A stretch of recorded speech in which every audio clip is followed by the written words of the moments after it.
गुरुजी भाव कर्ममय जीवन आरंभ करते शिशु मंदिर रे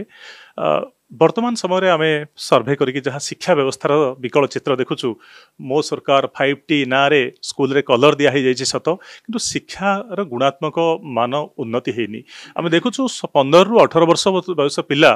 द्वितीय श्रेणी गणित करें अष्टम श्रेणी में पाठ पढ़ुवा पिलाटीए द्वितीय श्रेणी गोटे धाड़ी साहित्य बही पढ़ी पारुनी तो वर्ष वर्ष धरी शिक्षा व्यवस्था को एमती स्थिति को आनी दि जाइए सुधारिबा गोटे बहुत बड़ चैलेंज वास्तव जदि ट्रांसफॉर्मेशन होता बा रूपांतरण होता ताहले आज गोटे इतिहास होता किंतु भंगा कांथ को रंग देवा जोठी छात घर ना टाइल घर अच्छी से टाइल रे रंग देवा कृत्रिम उपाय विभिन्न काम करवा माने घास गालीचा आणिक आम ताकू लॉन करवा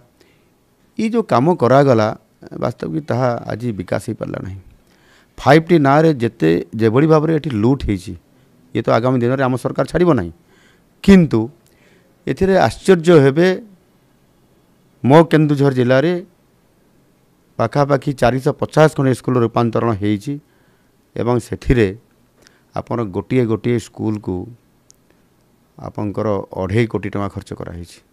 2 कोटी 50 लाख टका खर्च होती रंग दिया कार्यक्रम रे एवं आपंकर सेथिरे कौटी रिपेयरिंग होती कौटी गोटे छोट बिल्डिंगटे होती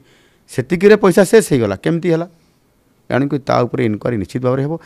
62,000 शिक्षक आज भी दिन में वैकेंसी अच्छा केवल हाईस्कूल पर्यंत एवं सेमानंकर वैकेंसी को पूरण करिबारे ये सरकार फेल मारी कहीं ना बजेट रे सरप्लस करने जदि 62,000 शिक्षक नियुक्ति देले केते दरमा हेबो 2.5 लाख खाली पदवी पड़ी जदि आम नियुक्ति करके दरमा और आनुषंगिक सब व्यवस्था करिया ताले केते खर्च हो ये कथा को सरकार लुचई किंतु मु जानी और सरकार को हमला करी से आज तार वास्तवता देवाई आमको पड़ो धीरे धीरे आम सरकार जो नियुक्ति कथा कहते से शिक्षक नियुक्ति ठार आरंभ कर प्रत्येक विभाग नियुक्ति हेबो।